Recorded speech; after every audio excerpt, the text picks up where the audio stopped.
Bueno, hoy vamos a desarrollar la clase de semiología del abdomen. A mí siempre me gusta dar la clase mirándoles a ustedes. Me, me hace sentir bien ver tanta juventud. Bueno, las circunstancias actuales no nos permiten vernos las caras, pero bueno, mi corazón está con ustedes y ojalá puedan aprovechar estas clases. Traté de hacerlas lo más didáctica posible para poder transmitirles solo con mi voz y con las imágenes que les preparé, para que ustedes puedan aprender esta parte tan importante de la semiología, que es el examen del abdomen, ¿verdad? Cómo vamos a hacer este, el examen del abdomen para que nos lleve al diagnóstico. Bueno, el médico se debe colocar a la derecha del paciente siempre. Desde allí realiza el interrogatorio y luego pasa al examen físico. Solo para realizar determinadas maniobras se puede pasar después al lado izquierdo. Eso vamos a ir mostrando. Posición del paciente. El paciente debe colocarse en decúbito dorsal con los brazos descansando a ambos lados del cuerpo y los miembros inferiores paralelos y extendidos, preferiblemente sin almohada, si es que el paciente tolera estar sin almohada. Bueno, para el examen del abdomen descubrimos a la paciente dejando al descubierto por arriba el apéndice sifoides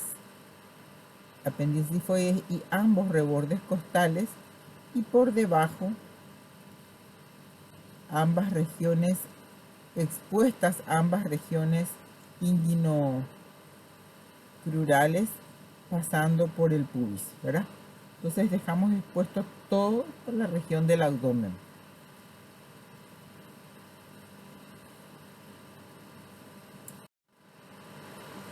Para el examen del abdomen dividimos al abdomen en 9 regiones.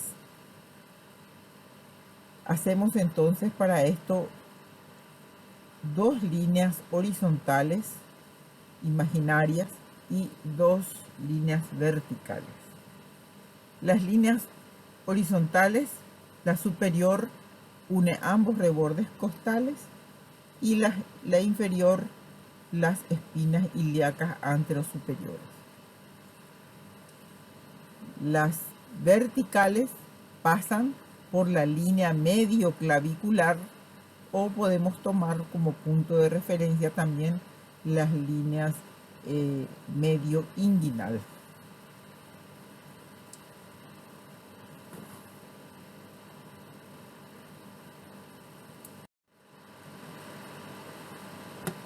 Esta imagen solo para mostrarles algunos órganos, ¿verdad? Que y su anatomía topográfica, ¿verdad? Donde se encuentran algunos órganos: el hígado, intestino grueso, el ángulo hepático del colon, el ángulo esplénico del colon, ¿verdad? Y acá vemos el páncreas, ¿verdad? Voy a pasar un poco a la siguiente. Me entorpece un poco para cambiar las láminas el mouse, que no sé qué le pasa.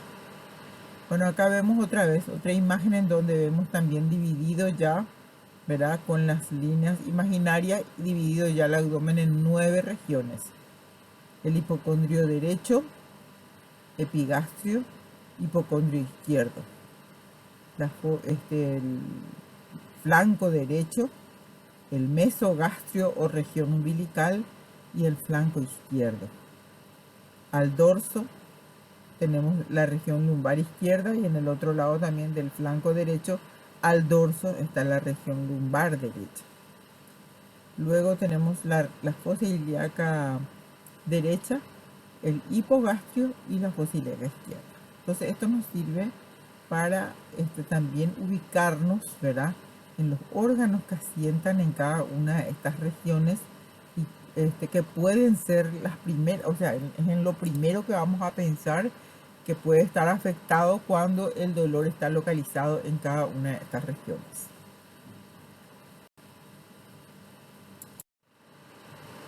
Bueno, la semiología del abdomen, vamos a empezar siempre con la inspección.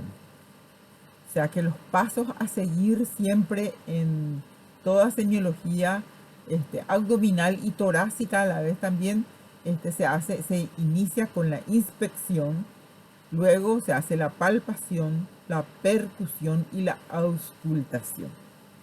O sea que ustedes tienen que andar ya con su estetoscopio por el cuello, ¿eh? Porque no tienen que perder la oportunidad de auscultar un abdomen, un tórax, para que vayan ustedes sabiendo qué son los ruidos normales que deben escuchar y cuáles son los que les va a llamar la atención, que son patológicos, ¿verdad? Bueno, hablando del abdomen, entonces empezamos por la inspección. En la inspección vamos a tener en cuenta la forma del abdomen. Puede ser plano, puede ser un abdomen plano normalmente en una persona, en un paciente normosómico, eutrófico, o sea, de tamaño que no es gordo ni flaco, diríamos, suele ser plano, ¿verdad? Ahora, si es ligeramente obeso, puede tener un poco prominente o mucho más prominente, ¿verdad? Entonces podemos describir como un abdomen globuloso, por ejemplo, ¿verdad? También existen los abdómenes en batracio que caen a los costados, sobra, como que se desparrama a ambos lados. Eso se le denomina abdomen en batracio, que solemos ver en los pacientes que tienen, por ejemplo, líquido dentro de la cavidad abdominal. Bueno, entonces describimos el abdomen como plano, redondeado, prominente, o puede ser un abdomen excavado en esos pacientes que son muy delgados, ¿verdad? O en los caquéuticos con más razón excavados. Otra cosa que podemos describir entonces es si es simétrico o no un hemiabdomen al otro. Teniendo en cuenta la línea media, ¿verdad? Dividimos el abdomen en dos, hemiabdomen derecho e izquierdo. Y comparamos cuando lo estamos observando ahí en la cama del paciente. Entonces nos ponemos en el medio atrás, detrás de sus piernas y ahí a sus pies, y ahí vamos a observar si el abdomen es igual. O a veces no hace falta mudarse hacia el pie, sino que ya se ve a simple vista así de que el abdomen no tiene nada muy llamativo de un lado a otro que le haga diferente. Entonces describimos como un abdomen simétrico. ¿Qué más? Normalmente el abdomen excursiona con la respiración.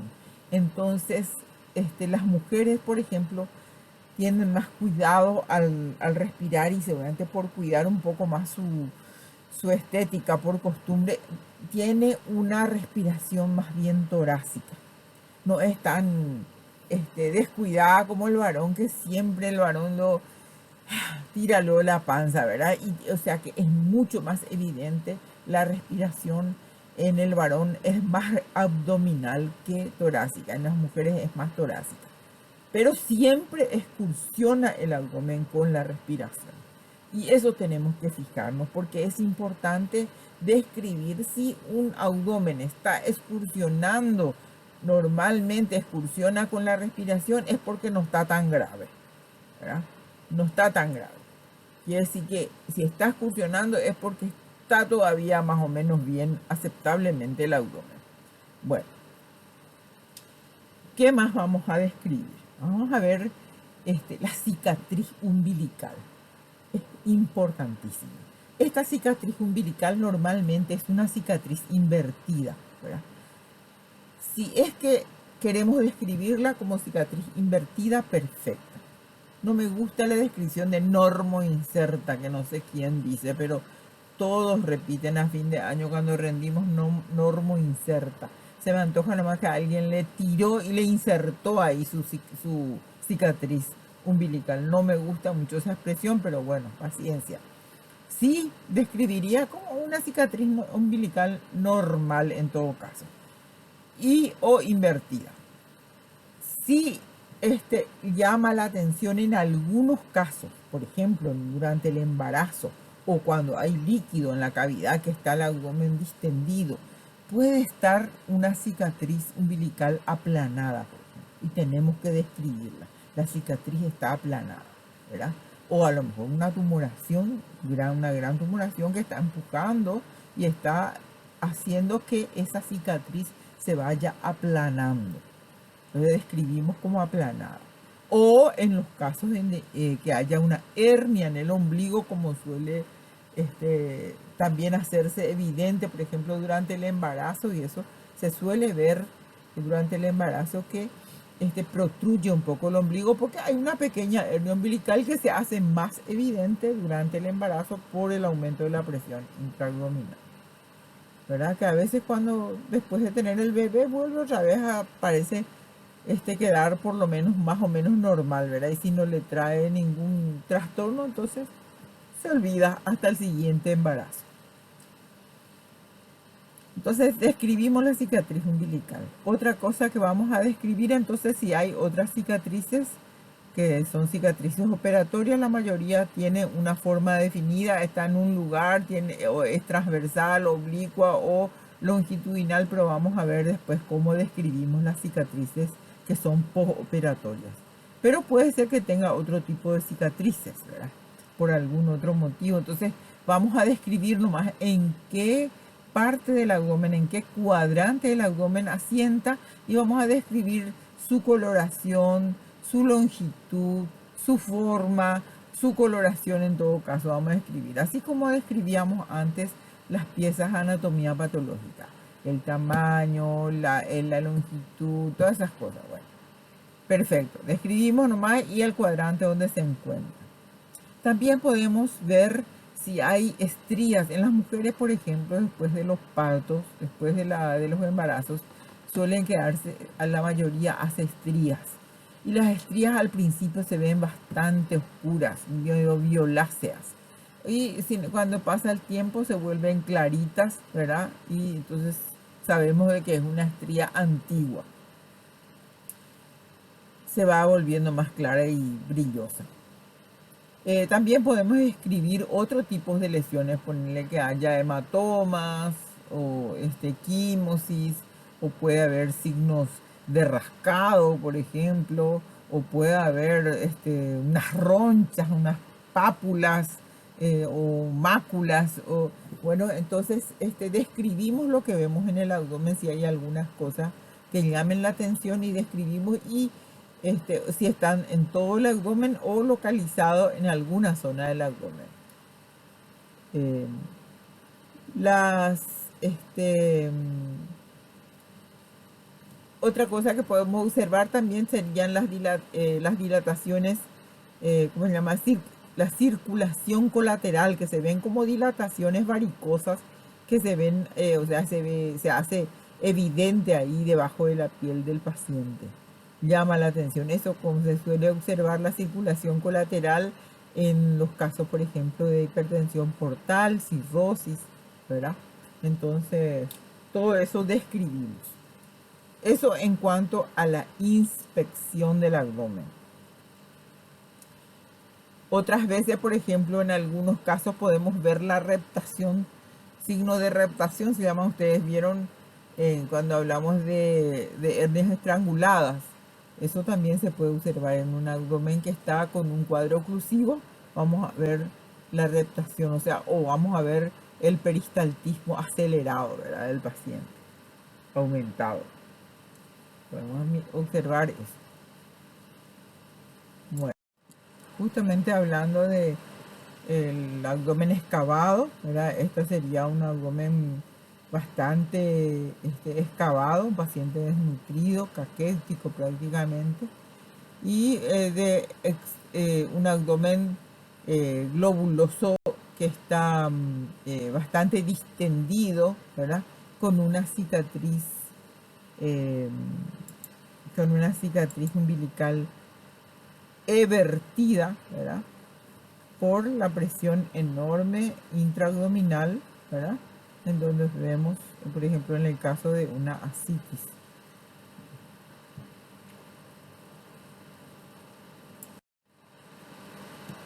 Hablábamos de las asimetrías del abdomen por las cicatrices postoperatorias. Eh, Vemos, por ejemplo, la cicatriz de Kocher, ¿verdad? Que es una cicatriz transversal u oblicua que está siguiendo el reborde costal derecho, ¿verdad? Que se usa mucho para cirugías de la vesícula, ¿verdad? O ahí de las vías biliares.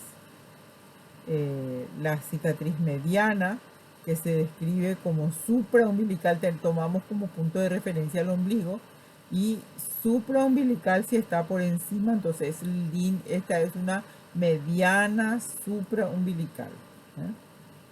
Una cicatriz mediana supraumbilical. Si pasa al costado del ombligo y continúa abajo, entonces sería supra para infraumbilical. Una mediana supra para infraumbilical. A veces solamente entonces es una mediana infraumbilical si está por debajo del ombligo solamente, que se usa para muchas veces para las cirugías ginecológicas, ¿verdad? O en el abdomen inferior. Después la cicatriz paramediana. La pararectal interna es la que más se sigue utilizando hasta hoy, ¿verdad? Pararectal interna derecha, por ejemplo, también se puede operar, eh, es menos eventrógena, ¿verdad? Porque después se abre la aponeurosis anterior del recto y la aponeurosis posterior, y entonces la reconstrucción también se vuelve a suturar todo plano por plano, entonces la cicatriz es mucho más fuerte, ¿verdad? Más resistente, menos eventrógena. Entonces tenemos las pararectales internas, ¿verdad? Las externas ya no se usan, no aparece lo de acá. Esta es la cicatriz de una lumbotomía. Esta cicatriz que ustedes conocen, que es la de Felicé, que es la cicatriz también paralela a la arcada, que se usa para hernias, o un poco más arriba como esta, que es la cicatriz de McBurney, ¿verdad? Y una cicatriz muy frecuentemente usada, que es acá prácticamente a nivel de por encima del pubis, o prácticamente debajo del vello pubiano, donde se abre para una cicatriz transversal que se utiliza mucho para abordar, para las cesáreas y eso.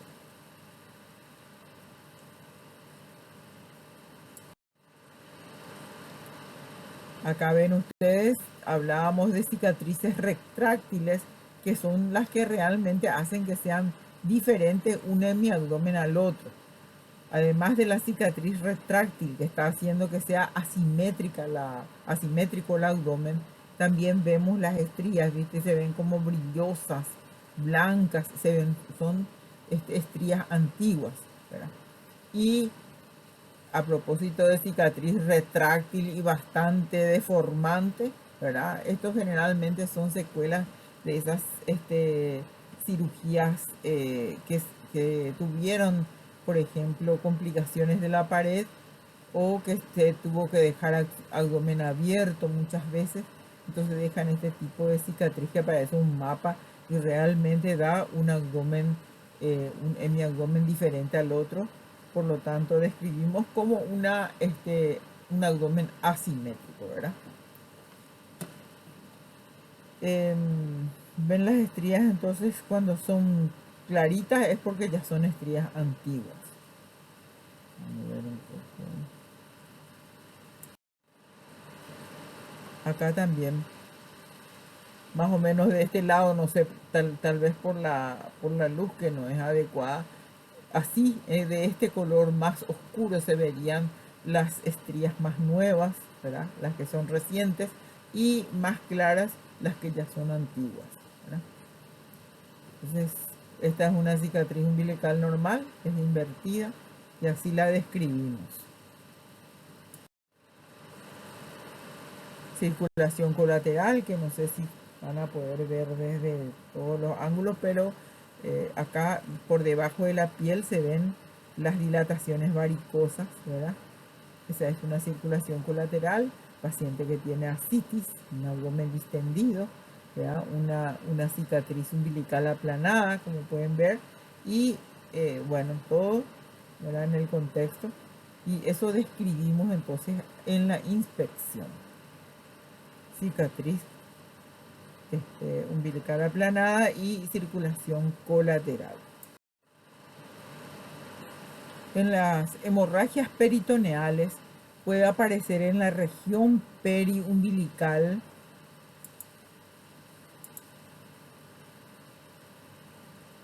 una coloración azulada, como una equimosis importante, ¿verdad?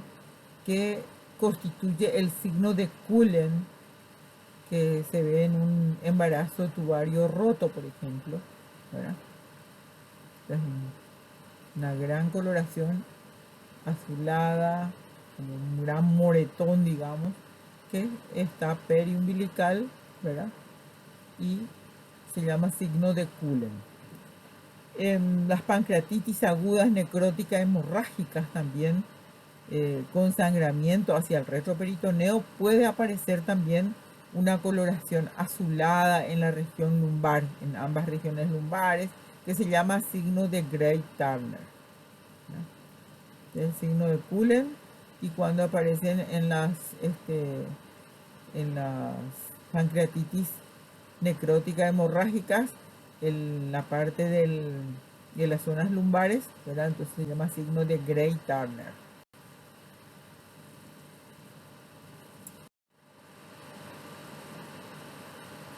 Los movimientos peristálticos, como les dije, pueden estar aumentados, acentuados y acompañados de dolor, como por ejemplo en la obstrucción intestinal, o los movimientos respiratorios pueden estar abolidos, o sea, el abdomen deja de excursionar, signo de inflamación peritoneal, ¿verdad? Suele ser muy útil, sobre todo en el hombre. ¿Por qué? Por lo que les expliqué, que el hombre tiene una respiración más bien abdominal.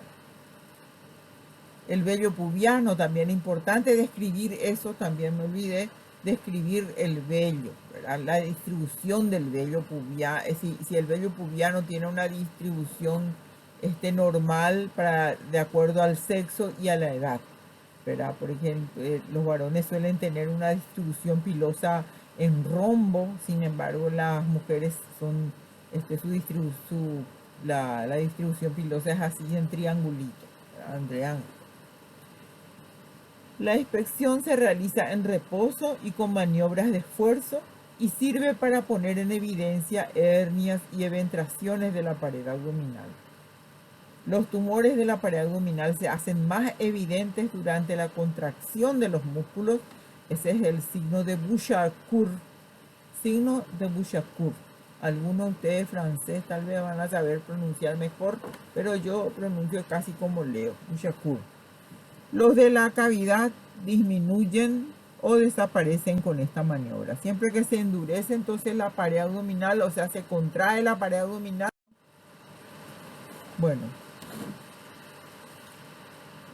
siempre tenemos que tener una buena iluminación para examinar al paciente.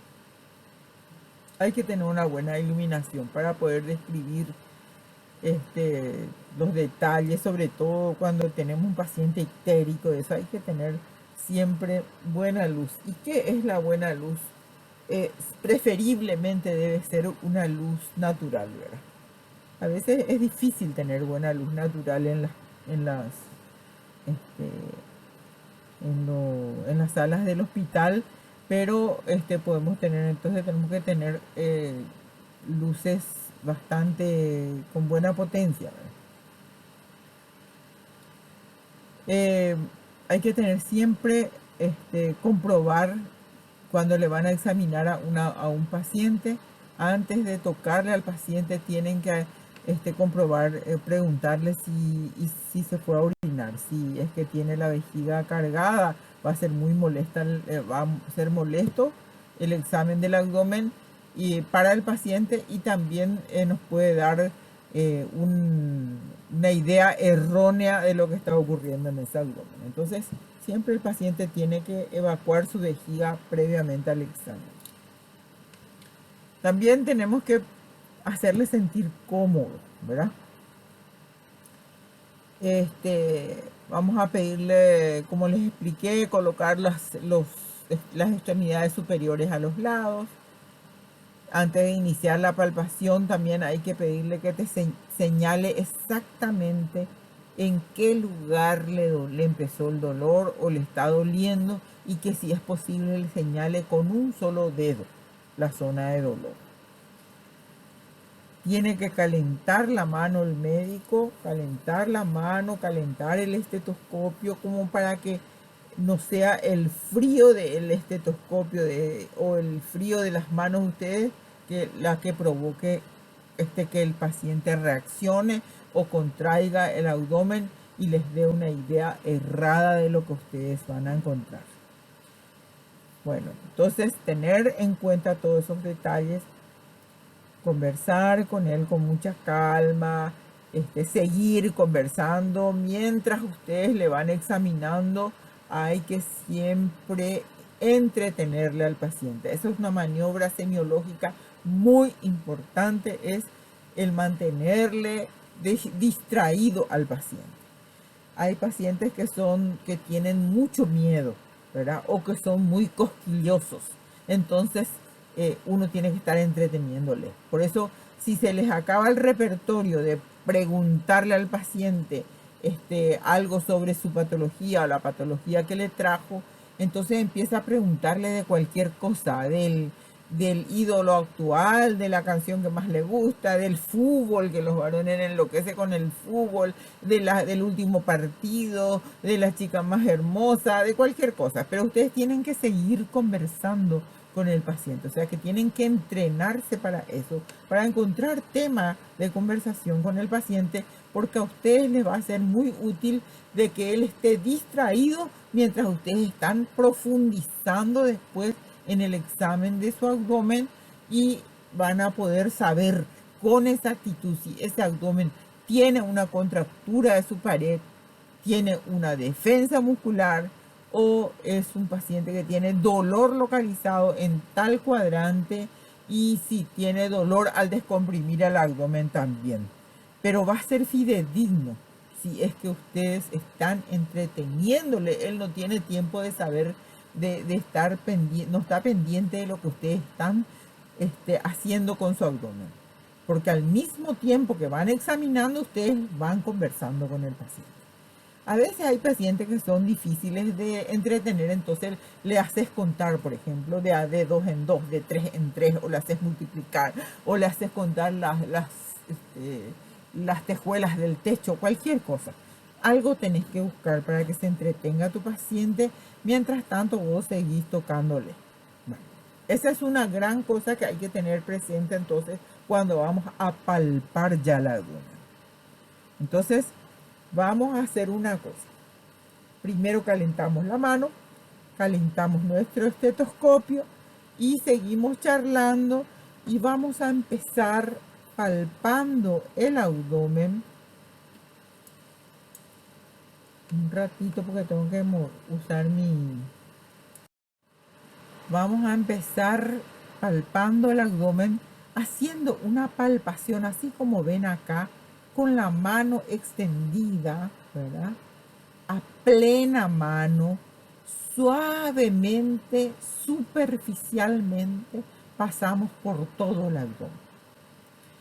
¿Para qué nos sirve pasar suavemente la mano por el abdomen? Para saber qué temperatura tiene el abdomen, ¿verdad? Ahí ya podemos detectar si esa temperatura está muy aumentada o si está normal. También va a servir para saber si el paciente no reacciona. Le estamos observando al mismo tiempo, como les digo, observando las fases del paciente, charlando con él y al mismo tiempo palpando, haciendo una palpación superficial. Si el paciente, cuando le pasamos la mano así suavemente, no tan suave como para que le cause cosquilla, sino superficial, ¿verdad? Sintiendo la temperatura, y pasamos suavemente Si el paciente de repente defiende el abdomen y se queja de dolor, entonces hablaremos de hiperestesia cutánea. O sea, tiene una sensibilidad o sea, tiene un dolor a la palpación superficial, se llama hiperestesia cutánea. Y eso se ve, por ejemplo, en algunas patologías como el embarazo ectópico, eso donde hay, ¿cómo se llama? Hay sangre en la cavidad abdominal. Eso suele ser medio característico de eso. Después de hacer esta palpación superficial, entonces recién vamos a ir profundizando la palpación, haciendo cada vez la palpación más profunda, siempre entreteniendo al paciente, y vamos a poder darnos cuenta cuadrante por cuadrante, siempre iniciando la palpación profunda desde la zona más alejada del dolor. O sea, si el paciente viene por dolor acá en hipocondrio derecho, empiezo acá por hipogastrio, hipocondrio izquierdo y voy subiendo, ¿verdad? Examinando cada cuadrante hasta que cuando estoy conversando animadamente con el paciente, le voy a intentar palpar la zona dolorosa y voy a saber realmente por la reacción, por sus facies, si realmente tiene dolor en esa zona o si tiene solamente miedo, ¿verdad? Porque le dolió en algún momento y en ese momento está sin dolor. Entonces, una cosa que quiero también recordarles, ya para no olvidarme, antes de hacer un examen abdominal cuando hay sospecha de una patología aguda, por ejemplo, un abdomen agudo, nunca hay que medicarle al paciente antes de examinarle, porque pues, si no podemos tener enmascarado totalmente el cuadro, porque le podemos calmar el dolor, ¿verdad? Pero la patología sigue.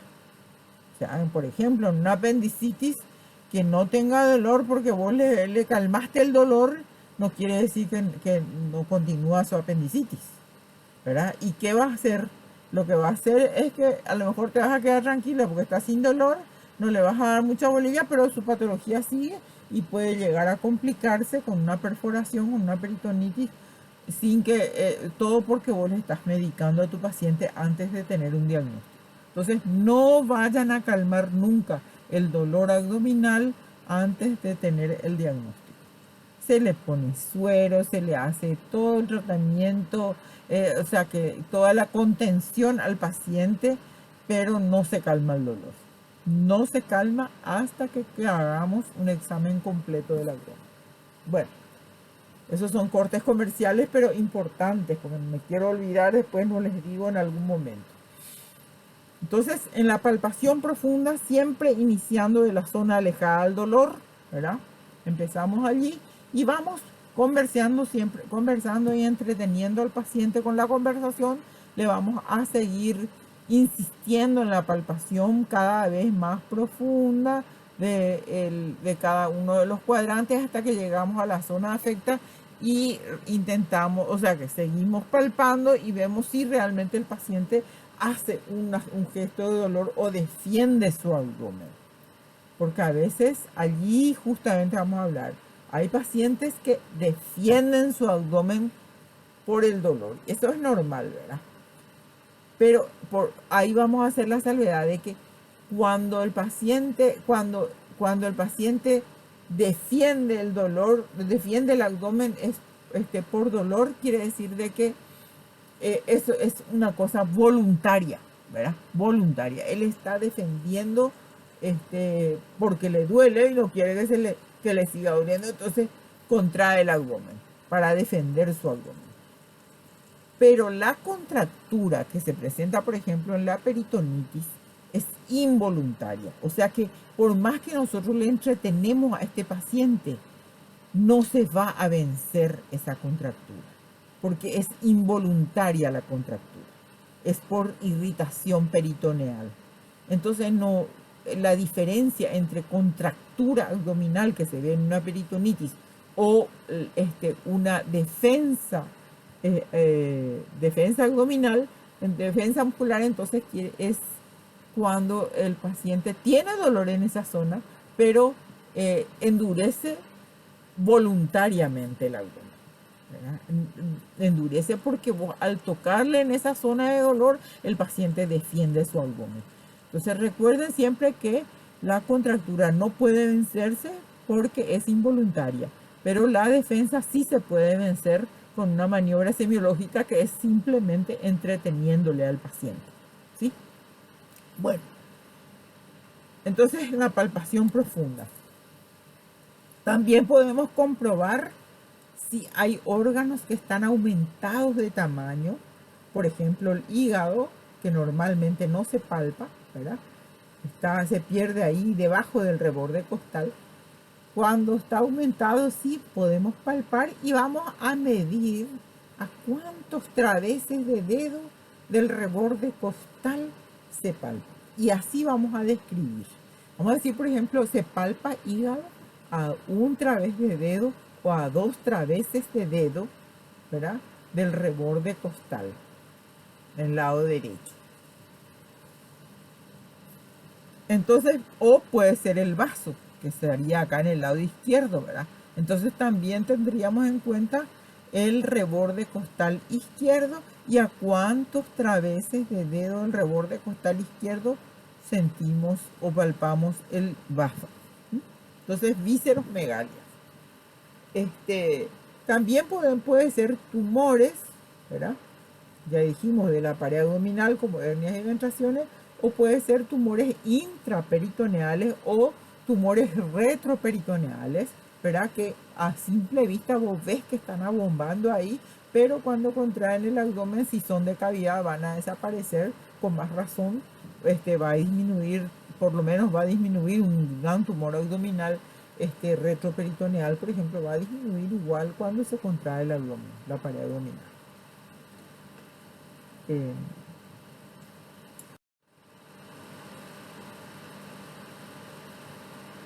Durante la palpación podemos comprobar si el abdomen es blando, depresible, indoloro, o si existe entonces defensa muscular o contractura de los músculos de la pared abdominal.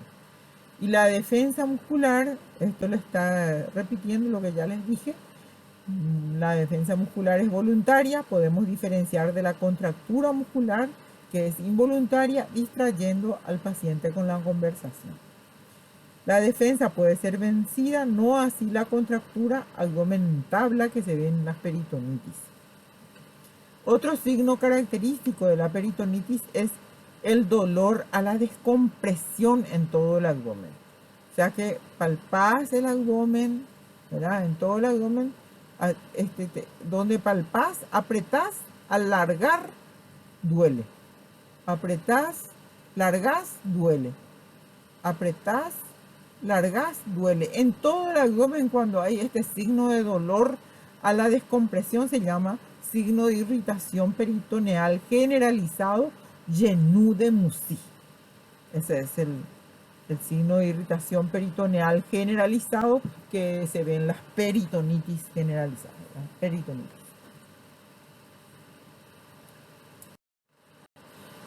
Bueno, aquí les muestro, estamos viendo la palpación que hacemos para determinar si el hígado es palpable o no. Normalmente no se palpa el hígado ni el vaso, pero ¿cómo sabemos si se palpa el hígado?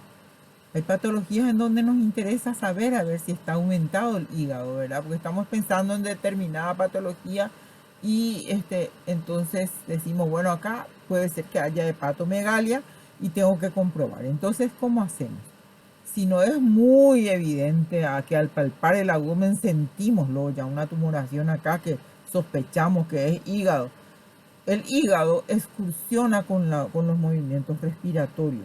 O sea, hay órganos en el lado derecho acá, el hígado y la vesícula tienen excursión respiratoria. ¿Qué quiere decir? Con la respiración profunda, con la inspiración, desciende más y se hace más evidente. Entonces se mueve, ¿verdad? Es como que asciende durante la expiración y desciende con la inspiración. Entonces, excursión respiratoria. También la vesícula, ¿verdad? Que está inmediatamente por debajo del hígado de allí, también tiene excursión respiratoria, pero tiene una forma diferente que el hígado, ¿verdad? El hígado es más grande, tiene un borde cortante, normalmente más cortante en la cirrosis, en alguna etapa de la cirrosis, y cuando está muy inflamado, muy aumentado el hígado, ¿verdad? Con una hepatomegalia importante, se va volviendo más romo el borde anterior, ¿verdad? Se va haciendo redondeado, digamos. Bueno, vamos a hacer la palpación para ver si está aumentado el hígado. Sabemos que tiene excursión respiratoria. Entonces vamos a poner la mano en sentido, digamos, longitudinal, con los dedos hacia arriba. Y vamos haciendo una palpación profunda a plena mano, ¿verdad? Haciendo una palpación profunda. Y le pedimos al paciente que inspire. Con la inspiración acechamos, esperamos a ver si desciende y tocamos el borde del hígado, ¿verdad? Con la inspiración. Si ese hígado desciende y toca nuestro dedo, ¿verdad? Entonces, si no logramos todavía, entonces vamos a ir avanzando un poquito más. Durante la expiración avanzamos y acechamos durante la inspiración. Entonces, la colaboración con el paciente tiene que colaborar con nosotros, le decimos que haga inspiraciones profundas y nos quedamos esperando a ver si desciende el hígado y podemos sentir su borde, ¿verdad? Una vez que encontramos el borde del hígado, en el caso que está aumentado, entonces vamos a encontrar el borde y decimos: se palpa hígado a tantos traveses de dedo del reborde costal derecho, ¿verdad? Normalmente no se palpa, digamos. Bueno, pero cuando se palpa, entonces vamos a medir, como medio difícil de saber cuántos centímetros podemos calcular de acuerdo a si sabemos la medida de nuestros dedos, por ejemplo. Este dedo tiene, ponerle 2 centímetros, el mío un poco más, o 1,5 centímetros, y entonces de acuerdo, después ya con el tiempo ustedes saben la medida de sus dedos y pueden decir a 1 través de dedo, a 2 traveses de dedo, o van a decir a 3 o 4 centímetros del reborde costal derecho. Bueno, esta maniobra es para determinar hasta qué altura desciende, en qué altura se palpa el hígado, a qué altura se palpa. Hay otra maniobra que les voy a mostrar, que es esta, la técnica del enganche, que se llama, o de la cuchara, que le llaman otros. Esa técnica del enganche, entonces nos ponemos en esta posición, tomando tocando con los pulpejos de dedo. ¿Ven ustedes cómo se puede hacer con las 2 manos, ¿verdad? O puede hacerse con una sola mano, con la mano derecha. Entonces, con esta maniobra del enganche, ¿verdad?, podemos palpar mejor la superficie del hígado, ver si su superficie es lisa, o si es rugosa, o si es granulosa, ¿verdad?, o si tiene algunas irregularidades que se pueden determinar. Bueno, entonces, ¿cómo está la superficie? También podemos sentir su consistencia. Es una consistencia, ¿cómo se llama? Pétrea, dura. ¿Es doloroso la palpación o no? ¿Verdad? En esta maniobra ustedes ven acá como graficaron acá como que están tocando prácticamente la cara inferior del hígado y el borde anterior, ¿verdad? O sea, pueden sentir mejor entonces la superficie del hígado, ¿verdad? Con esto, porque con los pulpejos de dedos siempre tenemos mayor sensibilidad. Entonces, esta es la maniobra del enganche para poder decir qué características tiene ese hígado que se palpa en esta situación, ¿verdad?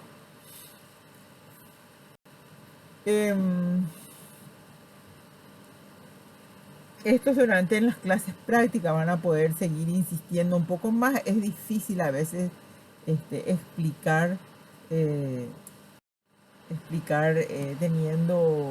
no teniendo el paciente enfrente, ¿verdad? Bueno, esta maniobra del enganche, como les dije, se puede realizar también, así como vimos con las dos manos, o se puede palpar también con una sola mano, ¿verdad?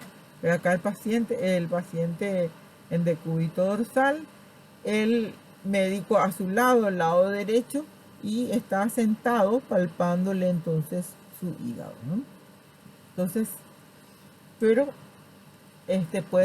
con esta maniobra puede sentir mejor la superficie del hígado, si es lisa, si el borde anterior es romo o es cortante, etcétera, ¿verdad? Bueno, vamos a seguir. Bueno, en todo examen del abdomen, entonces seguimos siempre el mismo esquema. Vamos a hacer primero la inspección, luego la inspección dinámica, la palpación superficial y después la palpación profunda del abdomen, seguido de la percusión y la auscultación. Ese va a ser el orden siempre que vamos a seguir. Asimismo se hace también en la parte del tórax. Bueno, empecemos con la inspección. La inspección, entonces, donde les recuerdo, ya estuvimos explicando, les recuerdo que ahí vamos a ver la forma del abdomen, el contorno, si es simétrico o no, si la expulsión excursiona o no con los movimientos respiratorios, si se ve algún signo de rectación o algo llama la atención, algún detalle en la piel, ¿verdad? Si tiene algunas lesiones, o si tiene equimosis o circulación colateral, etcétera. Todo eso vamos a describir entonces en la inspección, ver el aspecto del vello pubiano, si tiene una forma normal, característica para los varones, como suele ser romboide, ¿verdad? O si es así triangular, como es característico de las mujeres. Bueno, entonces si tiene una distribución pilosa de acuerdo a la edad y el sexo, como solemos decir. Todos esos detalles podemos ver, entonces describir en la inspección, además de decir si su cicatriz umbilical es normal, ¿verdad? O está evertida o está aplanada, como se ve cuando hay un aumento de la presión intraabdominal, o un aumento de, por ejemplo, en el embarazo, en donde se suele aplanar esa cicatriz umbilical, o a veces se hace evertida por una pequeña hernia umbilical que se hace más evidente con el embarazo, con la presión intraabdominal aumentada, ¿verdad? Por el embarazo. Bueno, después de pasar la inspección, vamos a ver la inspección dinámica. ¿En qué consiste? Es hacerle hacer un esfuerzo al paciente.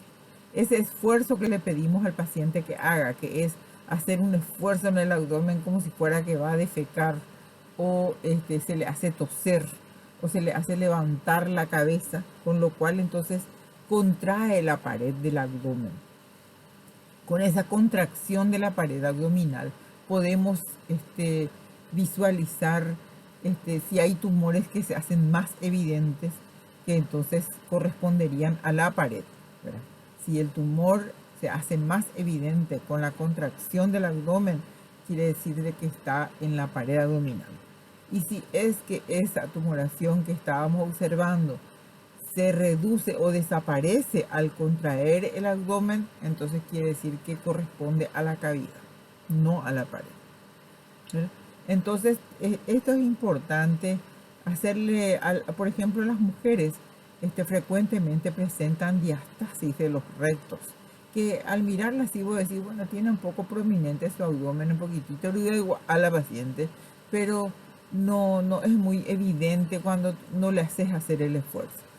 Cuando de repente le pedís, levanta un poco tu cabeza, ahí se hace muy evidente la separación de los músculos rectos, que suele ocurrir en las mujeres que tuvieron varios embarazos.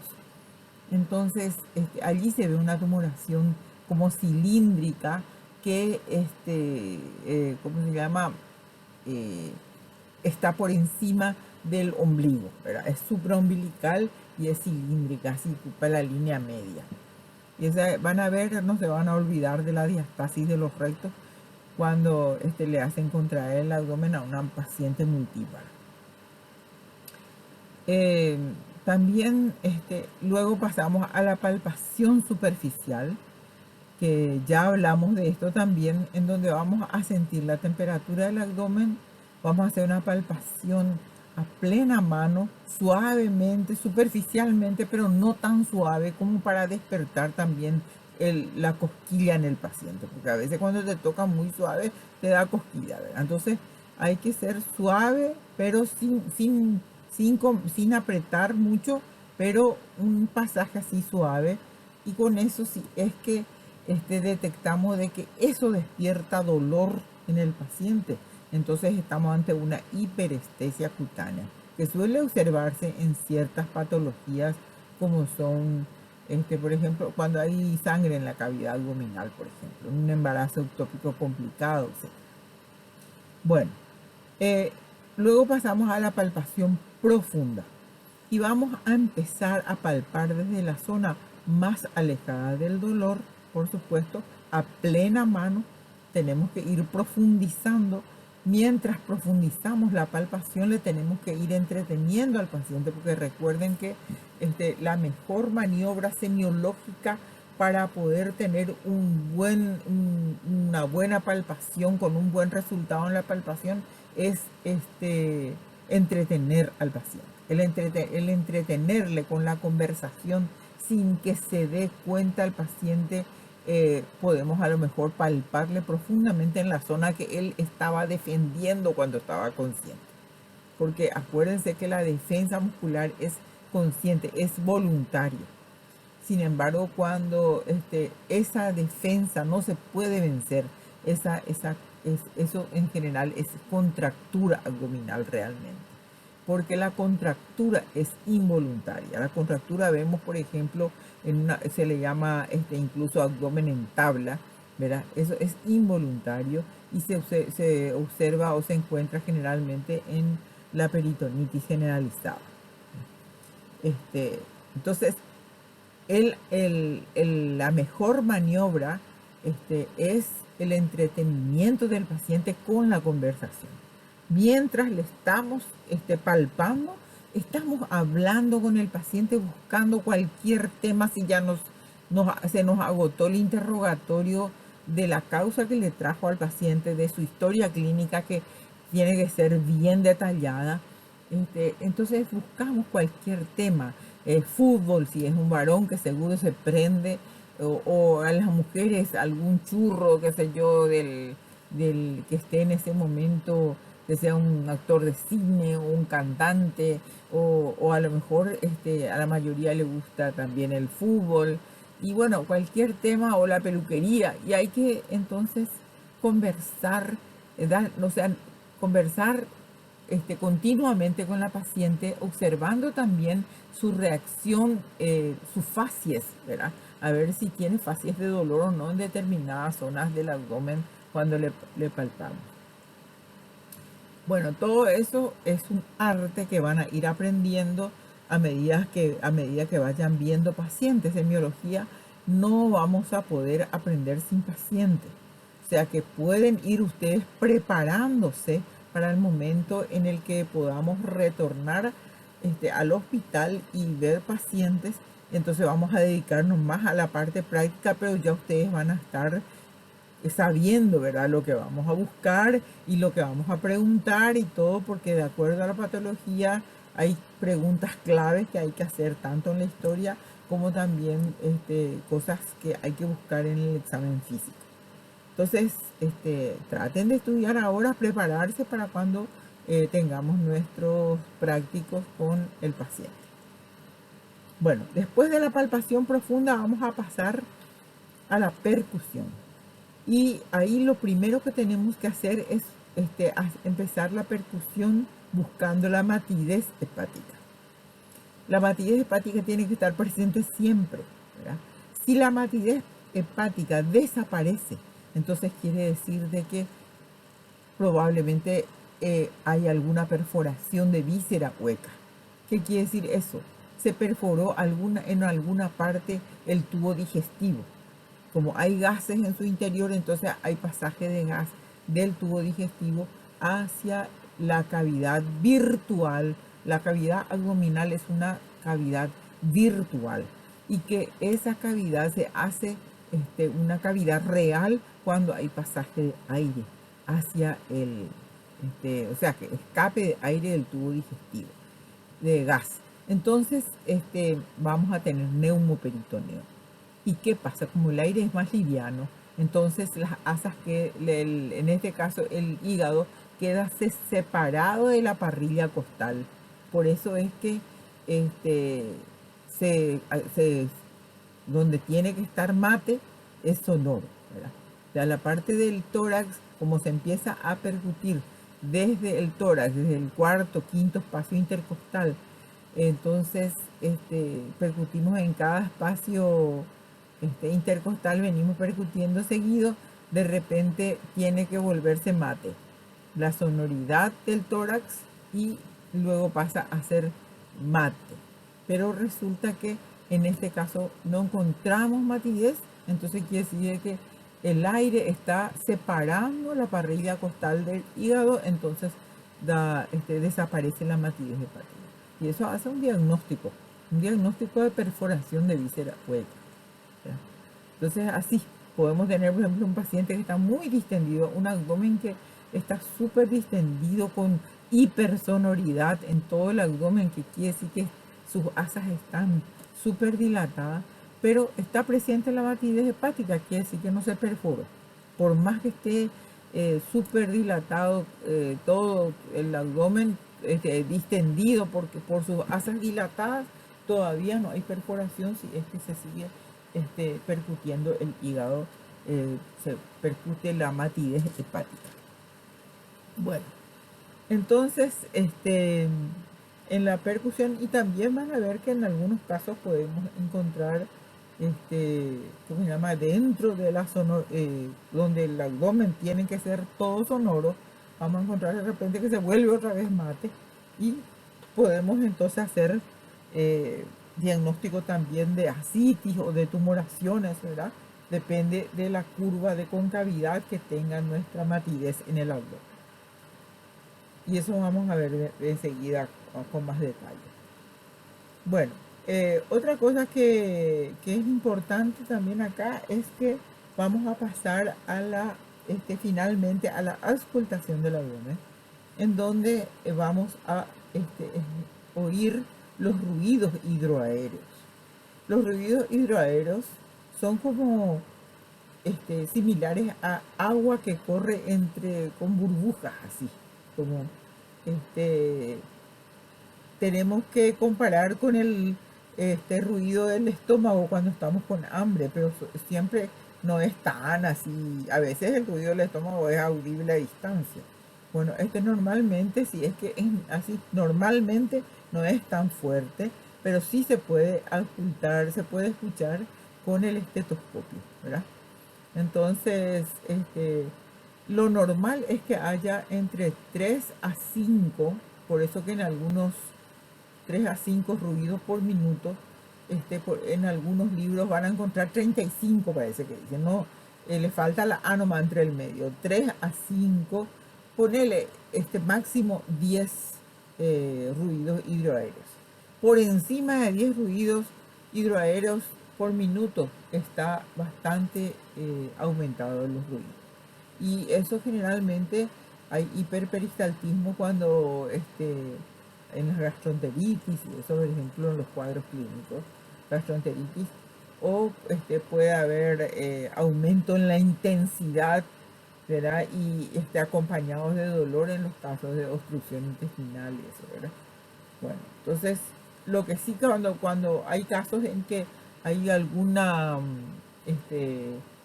situación como para las peritonitis, por ejemplo, en donde el ruido está desaparecido, prácticamente hay un silencio abdominal, y eso es en las peritonitis, para decir hay un silencio abdominal, tendríamos que escuchar por lo menos 3 minutos el abdomen. Hay que escuchar por lo menos 3 minutos.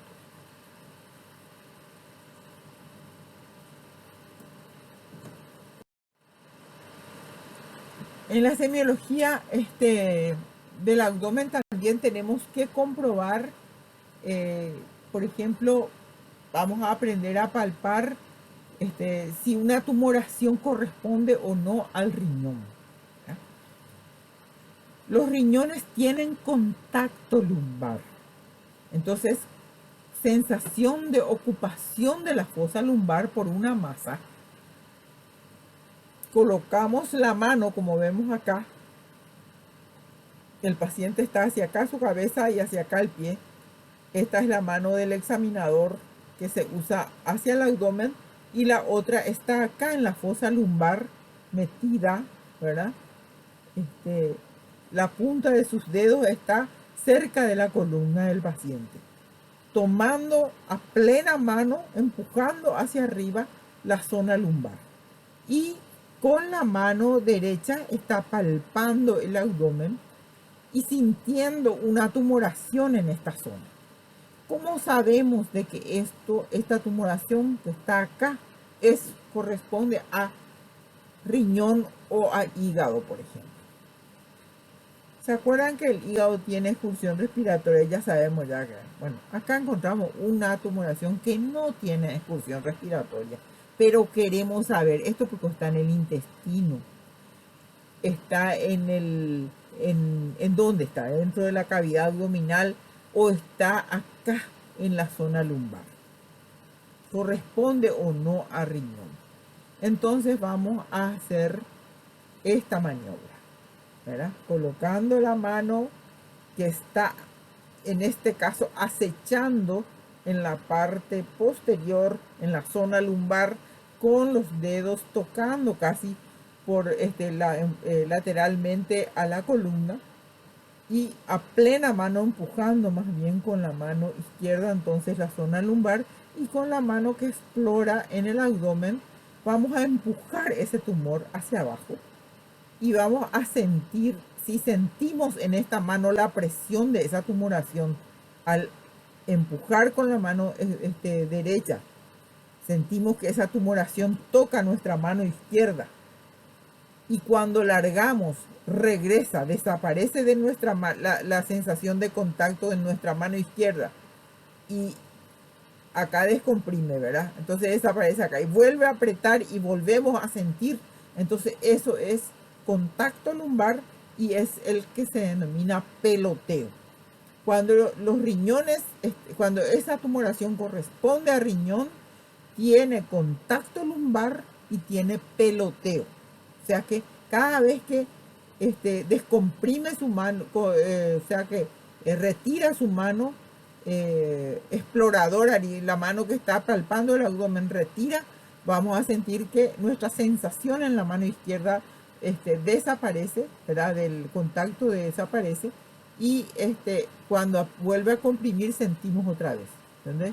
Va y viene esa tumoración prácticamente asciende y desciende, digamos, tocando nuestra mano que está acechando. Entonces, sensación de rebote de la mano perceptora tiene la forma de un poroto o habichuela. A veces es difícil determinar la forma, pero sí, esto es característico, que tiene entonces contacto lumbar y tiene peloteo el riñón. Y en el lado izquierdo, en ese caso, vamos a pasar al lado izquierdo. Les dije yo hace rato que hay situaciones en las cuales vamos a tener que pasar al lado izquierdo para examinar. Y en ese caso, por ejemplo, cuando queremos palpar el vaso o queremos palpar el riñón, entonces el riñón izquierdo, entonces en ese caso podemos pasarlo al lado del paciente, al lado izquierdo del paciente, y allí le vamos a hacer esta misma maniobra, ¿verdad? Con las manos, cambiando el sentido de las manos. Vamos a acechar con la mano derecha y vamos a explorar el abdomen con la mano izquierda. Bueno, vamos a seguir. Acá vemos la imagen del vaso, que normalmente tampoco se palpa, ¿verdad? O sea, acá se pierde por debajo del reborde costal izquierdo. Cuando está aumentado va creciendo hacia adentro, ¿verdad? Hacia adentro, dirigiéndose hacia el ombligo y hacia abajo, ¿verdad? Entonces podemos palpar el hígado haciendo una palpación en el abdomen, empezando desde el ombligo y avanzando, así mismo como hicimos la maniobra para palpar el borde del hígado, acá yendo hacia arriba y avanzando durante la inspiración y acechando durante la inspiración y avanzando durante la expiración.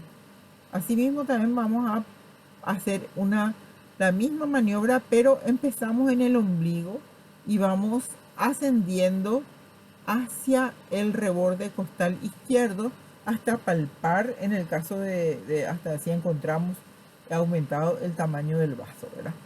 Cuando está aumentado podemos incluso sentir esta escotadura, ¿verdad? Y la forma que tiene característica del vaso y excursión respiratoria, eso también es característico. Entonces podemos hacer una palpación desde el mismo lugar derecho donde nosotros estamos, a la derecha del paciente. Empezamos del ombligo y vamos avanzando durante la expiración y acechando durante la inspiración para determinar la altura a la que se encuentra esta tumoración. Y si queremos palpar mejor, hacemos la misma maniobra del enganche, pero para eso pasamos al lado izquierdo del paciente y le ponemos al paciente en decúbito lateral. Vamos a ver seguramente en otra lámina. Voy a ir un poquitito más acá. Entonces, acá ven ustedes, es la maniobra que les estuve explicando. Se apoya la mano izquierda acá en el reborde costal y vamos avanzando, buscando entonces el borde del vaso. Y la otra maniobra es, le ponemos la posición de Nayeli, que se llama, en donde nosotros pasamos al lado izquierdo del paciente y le ponemos de costado al paciente con el brazo así, estirado al costado, ¿verdad? De costado al paciente con una pierna extendida, la pierna de abajo, y esta de arriba doblada encima, para que esté más cómodo el paciente. Y allí hacemos la maniobra del enganche con una mano, ¿verdad? Se puede hacer también con dos manos, ¿no? Así como esta, con la mano izquierda, que es más cómoda, ¿verdad? Entonces, esa es la posición de Nayeli, porque al estar en esta posición también hace que favorece que caiga un poquitito más el vaso, que se haga más fácil de palpar. Bueno, vamos a avanzar un poquito, un poco larga esta clase. Es difícil resumir demasiado porque como no podemos vernos, entonces tengo que explicarles sobre esto. En la percusión, ¿cómo vamos a hacer la percusión? Esta es la forma en que se hace la percusión. Sobre este dedo medio, acá, encima de esta articulación entre la segunda y la tercera falange, no sobre la uña, sobre esta articulación se percute. Con un dedo, como está haciendo él, lo puedes hacer con los dos dedos. Yo, por ejemplo, tengo casi a la misma altura los dos dedos, índice y medio, y me gusta percutir con los dos dedos, porque me es más fácil y porque me suena más fuerte. Van a ver ustedes que cuando están haciendo la maniobra correctamente, se escucha mejor, o sea, retumba mejor. Es como que están tocando un aparato de percusión. Escuchan el ruido de un tamborcito, por ejemplo, algo, percutan la mesa, percutan encima de la carpeta, percutan encima de otra cosa un poco más blanda y van a sentir la diferencia de los sonidos, ¿verdad? Bueno, cuando es sonoro, cuando palpan acá cerca, por encima de la parte del tórax, por encima de la tetilla, los varones generalmente tienen la tetilla a nivel del cuarto, quinto espacio intercostal. O sea que coincide con ese quinto espacio intercostal más o menos. Entonces ustedes pueden empezar en un varón por encima de la tetilla y siempre tratando de apoyar el dedo medio solamente y despegar los otros dedos para que no, para que retumbe un poco más. Entonces, apoyan el dedo completamente, este dedo medio del lado izquierdo en el espacio intercostal acá y empiezan a percutir en esa zona. Tastas, 2 golpes secos.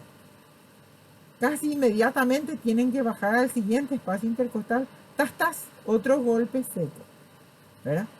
Y siempre van cambiando entonces el dedo que apoyan sobre el espacio intercostal, el dedo medio, que es el que apoyan en cada espacio intercostal, pero tratar de hacer seguido uno después de otro. Acá van a escuchar sonoro, más retumbante. Otro, todavía sonoro. Después a medida que desciendan acá, van a encontrar una parte en donde la sonoridad va cambiando el tono.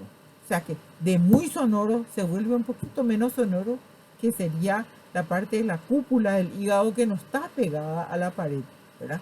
Pero después ya está pegada a la pared, a la parrilla costal, digamos, ¿verdad? Entonces vamos bajando y de sonoro se va a convertir a submate y después ya francamente en mate.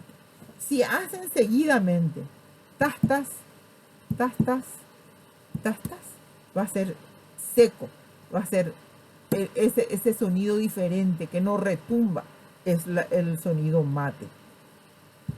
Van a sentir diferente,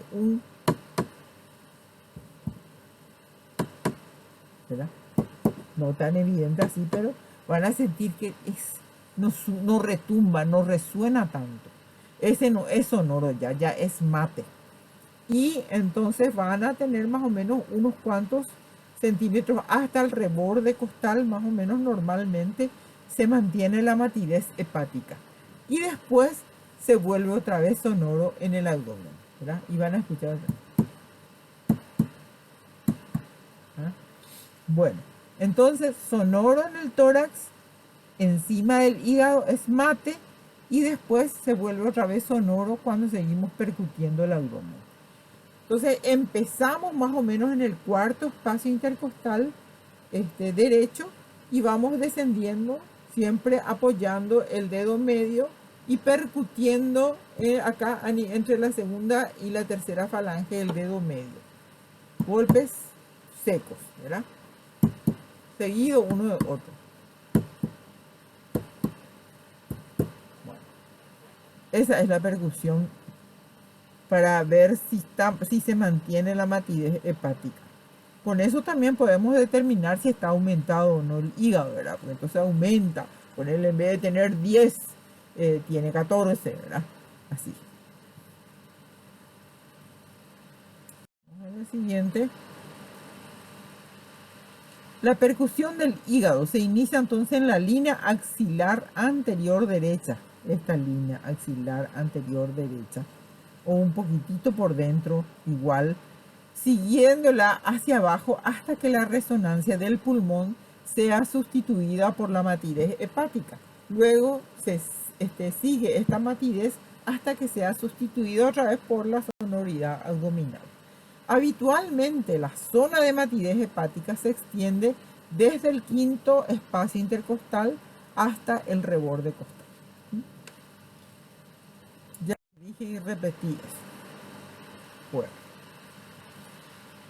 Hipersonoridad generalizada se puede ver, por ejemplo, como les dije, cuando hay un hilo paralítico, por ejemplo, que se ve generalmente cuando hay un proceso inflamatorio en alguna zona. Entonces puede ser de que o cuando se opera recién un paciente, siempre hay un hilo paralítico, o sea que es como que se queda sin peristaltismo, ¿verdad? O con un peristaltismo muy disminuido después de que se manosean las asas. Y peor aún si fue por una peritonitis, por ejemplo, ¿verdad? Entonces, como se manosean mucho las asas y todas esas cosas, queda un silencio abdominal durante unas 24 horas más o menos y después ya empieza otra vez a recuperarse. Matidez generalizada, por ejemplo, Puede haber, por ejemplo, cuando el hígado, cuando el útero, ¿verdad? El útero está aumentado de tamaño por un embarazo o por un quiste voluminoso o una citis abundante, entonces podemos tener una matidez también generalizada en todo el abdomen, ¿verdad? Pero vamos a ver que tiene una curva de concavidad inferior. Ya les voy a ir mostrando. Matidez intercalada con sonoridad, como la peritonitis tuberculosa, distensión localizada con matidez, tumores o visceromegalias, distensión localizada con sonoridad, tumor retroperitoneal que rechaza hacia adelante las asas intestinales. Esto es muy complicado explicarlo así. Esto van a ver mejor cuando hagan examen de... Este gráfico es para mostrarles cómo se hace la percusión, ¿verdad?, del abdomen cuando tenemos sospecha de que haya ascitis y queremos confirmar que hay ascitis. Entonces se hace una percusión, digamos, se llama percusión radiada, como los rayos de la bicicleta, ¿verdad? Empezando acá cerca del apéndice cifoide y vamos percutiendo hacia afuera, hacia los flancos, un poco más abajo, en forma radiada, ¿verdad? Y así a ambos lados, ¿verdad? Y resulta que en esta zona es sonora, el líquido generalmente va hacia la parte más declive. Estando el paciente acostado tendría esta forma. Va a los costados y acá abajo, y las asas se apelotonan acá arriba. Por lo tanto puede estar incluso mucho más sonoro, ¿verdad? Entonces están las asas acá, es todo sonora esta zona. Uno viene percutiendo, sonoro, mate. Se marca. Percute desde acá, sonoro, mate. Se vuelve a marcar acá con un virome de color, podemos usar para ir marcando la zona de donde cambia la sonoridad, de sonoridad a mate. Igual acá, entonces se percute arriba hasta que encontramos la zona mate, marcamos. Y así en todo el abdomen, ¿verdad? Al otro lado también. Luego unimos estos puntos en donde hubo cambios de sonoridad a mate y vamos a darnos cuenta de que hay una curva de concavidad superior. Y esto es lo que prácticamente nos está confirmando de que hay líquido en la cavidad abdominal porque tiene esta curva de concavidad superior, ¿verdad? Si esta curva de concavidad superior, además le hacemos una maniobra, acá donde era mate, percutimos y nos da mate, entonces le hacemos rotar al paciente, le ponemos de costado. Al ponerle de costado, mantenemos nuestra mano en la zona donde tengo acá el puntero láser, en la zona donde era mate. Mantenemos nuestro dedo y le hacemos rotar, le hacemos poner de costado al paciente.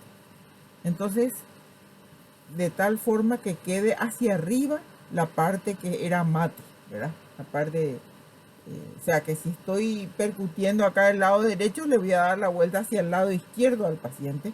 Entonces, mantengo siempre mi mano, mi dedo en donde era mate. Le hago rotar al paciente hacia el lado opuesto y allí donde era mate percuto otra vez y se vuelve sonoro. Y eso se llama matidez cambiante, signo de la matidez cambiante. Entonces, esta curva de concavidad superior sumada a la matidez cambiante es categórico prácticamente que se trata de líquido dentro de la cavidad abdominal, o sea que el diagnóstico es hay ascitis, ¿verdad? Entonces son signos muy importantes, ¿verdad?, que nos hacen un diagnóstico, ¿verdad?, de qué está ocurriendo dentro de la cavidad, simplemente con la percusión, ¿verdad? Después, si en el caso de que percutimos y encontramos acá sonoro y de repente se vuelve mate, percutimos un poco más arriba otra vez. Sonoro, sonoro, mate. Sonoro, sonoro, mate. Y le vamos marcando. Y en el momento en que unimos esos puntos, nos da una curva de concavidad inferior, entonces quiere decir que esta es una tumoración, ¿verdad? Que puede ser un quiste ovario, un tumor uterino, ¿verdad?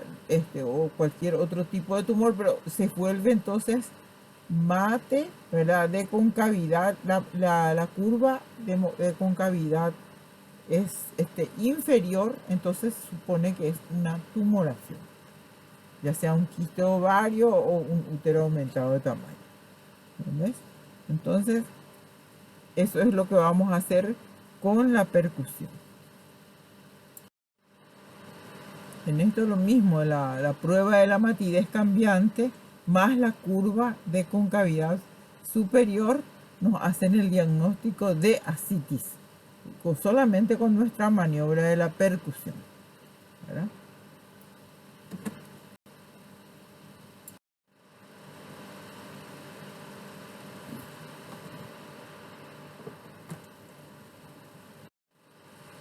Esto, por ejemplo, en el caso de lo que hablamos, que sea un embarazo, por ejemplo, o un quiste de ovario, por ejemplo, acá un gran quiste de ovario, ¿verdad? Entonces, al percutir esto, vamos a encontrar la zona de sonoridad acá arriba, ¿verdad? Y la curva que se va a formar de matidez, cuando nos demos cuenta, vamos a formar una curva de concavidad inferior, ¿verdad? Acá también lo mismo, va a ser sonoro acá y la curva de concavidad inferior. Estos son feroces tumores, ¿verdad? Quistes gigantes de ovario. Este parece más un embarazo que un quiste. Bueno,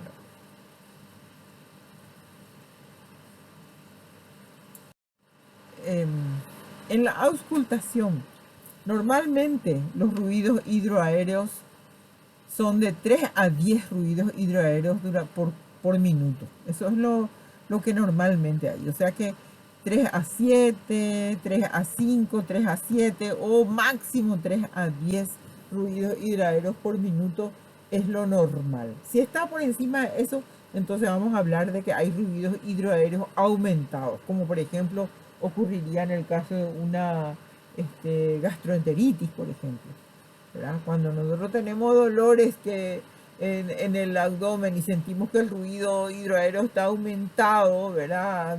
Generalizado, aumentado así, entonces podemos decir, bueno, a lo mejor va a tener diarrea o a lo mejor ya está con deposiciones líquidas o va a tener en un rato. Entonces, pues, en la gastroenteritis, por ejemplo, está aumentado. O, por ejemplo, cuando hay una lucha intestinal, como hablamos en el caso de la obstrucción intestinal, solo que allí se van a sumar otros signos más, ¿verdad? No va a haber solamente dolor de barriga, así, coso, o ruidos hidroaéreo aumentado, dolores por crisis, sino que van a haber otros signos más, como la detención de heces y gases, la distensión del abdomen, que no hay en las gastroenteritis, ¿verdad? Bueno, cuando esta intensidad de los ruidos hidroaéreos se escucha a distancia se llaman borborismos. Borborismos. Ocurre en los cuadros oclusivos, por ejemplo, el ruido a distancia que se escucha. Signo de lucha para vencer un obstáculo. Los ruidos hidroaéreos pueden estar abolidos también. O sea que no, por más de que uno esté durante mucho tiempo escuchando, ¿verdad? Puedes estar 3, 5 minutos escuchando y no se escucha ni un solo ruido hidroaéreo. Entonces hablamos de silencio abdominal y eso se ve generalmente en las peritonitis. Entonces, pueden estar abolidos en el caso de las peritonitis y en algunos casos, como por ejemplo inflamaciones del apéndice, apendicitis o colecistitis y eso, en donde hay, puede estar disminuido, ¿verdad? Un poco disminuidos, pero no abolidos. ¿Sí? Cuando hay silencio abdominal es por peritonitis generalmente. Silencio abdominal equivale a peritonitis. generalmente apoyamos en el flanco y esperamos unos 3 minutos y sacamos un promedio, ¿verdad? Porque si escuchamos un solo minuto, a veces cuando los ruidos están disminuidos fácilmente podemos equivocarnos.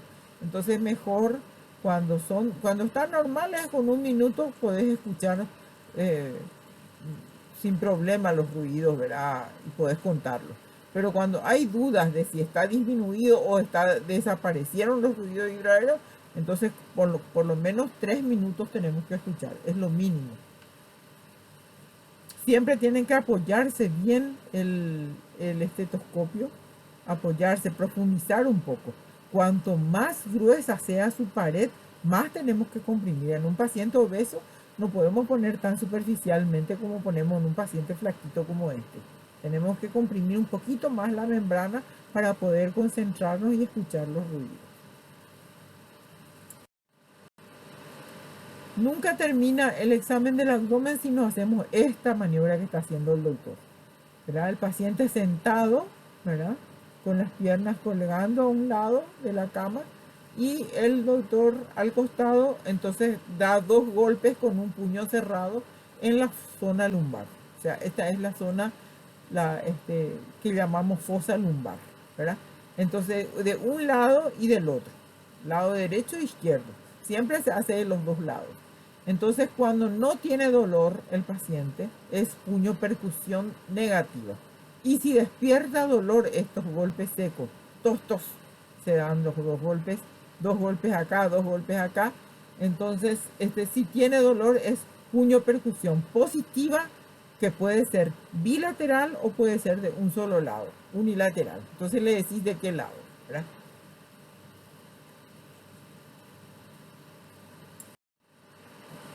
Y esto, como todo examen del abdomen, siempre tenemos, el que no mete el dedo dice que mete la pata. Entonces, al finalizar el examen físico del abdomen, se debe realizar el examen vaginal y rectal, ¿verdad? O sea, tacto vaginal y rectal. Debe realizarse cumpliendo todas las normas del cuidado y del pudor del paciente. Hay que tener mucho cuidado porque es muy desagradable para el paciente que estén ahí un grupo de gente mirándole. Entonces, en la intimidad, máximo 1 o 2 personas pueden estar, ¿verdad? Por supuesto, el médico y la enfermera, por ejemplo, ¿verdad? Y se recomienda luego, si es que, sobre todo si van a hacer bueno, hoy en día las varones y las mujeres, ¿verdad? Porque hoy en día está tan generalizado toda la cuestión, está, bueno, de mejor no ahondar en aguas profundas. Este, Siempre les aconsejo que estén acompañados de una enfermera, porque existieron casos en donde hay pacientes que vienen con malas intenciones y de querer después, ¿cómo se llama?, acusarle al médico de que le quiso manosear, le manoseó, le violó, lo que sea. Entonces hay que evitar eso. Siempre hay que tratar de guardar todos los cuidados y sobre todo nunca hagan un examen sin que tener una asistente. Tienen que tener una enfermera asistente con ustedes. Eso es para cuidar, para cuidarse ustedes y cuidar también el pudor del paciente mismo. Es muy importante. Bueno, estas son las diferentes posiciones, ¿verdad?, que podemos tener para examinar. Esta es la más frecuente, ¿verdad? En la cama del paciente se le hace recoger las piernas, le cubrís con una manta, por supuesto, hasta gran parte de cosas, le podés cubrir acá y examinarle. Muy desagradable ponerle en esta posición y no tenerle cubierta. Hay que cubrirle al paciente. Y entonces sí, uno tiene que observar bien después, ¿verdad? El introito, ver todo, observar por fuera si hay alguna lesión. Tenemos que tener una luz acá para ver bien. Examinamos todo eso y después entonces ya tenemos que usar guantes y un lubricante con el cual podemos detectar, ¿verdad? Eh, También si la temperatura de la vagina, el introito, si es amplio, si es estrecho, ¿verdad? También sentir el- la temperatura y sentir la consistencia del cuello uterino, ¿verdad? Lateralizar el cuello a un lado y a otro, si tiene dolor a la lateralización del cuello de ambos lados, se llama signo de Frenkel, que se ve en las anexitis. Y, en fin, con eso se completa el examen del abdomen. En cada, en cada examen en cada patología, podemos encontrar diferencias. Acá ven que cómo se ve se examinan, ¿verdad? Con los dos dedos pulgar e índice se separan los labios y se observa, se visualiza el introito y se puede ver si hay pérdidas rojas, ¿verdad? Si hay pólipos, si hay algo que protruye ahí, este, también el tipo de secreción, a veces se ve una secreción blanquecina o purulenta, pero todo eso se describe. Y luego se ve si este, las características. Normalmente el cuello tiene la misma consistencia que la nariz. La punta de la nariz ustedes se tocan, tóquense su nariz y esa es la consistencia que tiene un cuello normal, el cuello uterino normal. Si está reblandecido, por ejemplo, suele verse en el embarazo, el reblandecimiento del cuello. Y también se puede detectar si ese cuello tiene un orificio redondito, como en las nulíparas, o si está con y el orificio transversal en las multíparas, ¿verdad? Bueno, ya les dije la lateralización si es dolorosa, si hay una tumoración acá que es en el fondo de saco, pueden sentir acá una tumoración en un quiste ovario, por ejemplo, pueden sentir una tumoración que está separada del cuerpo útero y ustedes hacen el diagnóstico de que esto corresponde a un quiste ovario. A veces la causa del dolor en fosa ilíaca derecha puede ser una rotura de un quiste ovario o un folículo, o puede ser una torsión del pedículo del quiste, pero ahí todo eso se diferencia. Con el TAC se puede hacer diagnóstico o confirmar el diagnóstico, o descartar también diagnósticos haciendo un tacto. Hay que hacer el tacto. Bueno, y ahí también podemos ver si la vejiga no está descendida, no hay prolapso uterino, etcétera, incontinencia urinaria y todas esas cosas. Vamos. Eso después tienen que hacer, si Dios quiere, con la doctora Graciela, pueden hacer a lo mejor cerca en el segundo semestre, y le pueden pedir para acompañarle por lo menos una vez a consultorio y pueden ver, pero ya les anticipo que no pueden hacer en masa, tienen que hacer probablemente dos, ya dos pueden entrar con ella en el consultorio y ayudarle en el consultorio y por supuesto de paso aprender. Bueno, el, acá vemos cómo se introducen los dos dedos, ¿verdad? Índice y medio del lado derecho generalmente, y con la mano izquierda se puede hacer también una palpación bimanual, en donde puedes dar cuenta si esta tumoración que sentís acá corresponde a útero o no, por ejemplo, o al ovario. Se hace una palpación bimanual.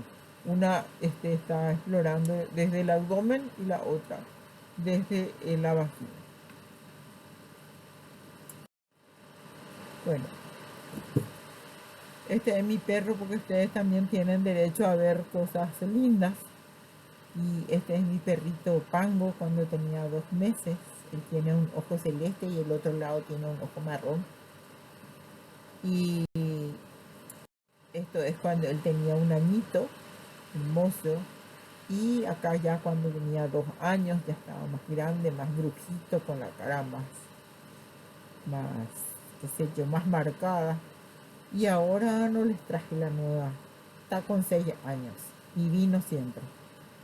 Ya ven ustedes su ojito marrón y su ojito celeste. Bueno chicos, espero que les haya sido útil esta clase. que no haya sido tan aburrida, un poco larga, porque a mí me cuesta también, ya les digo, sin verla a ustedes no me es igual esta clase. Un abrazo a todos.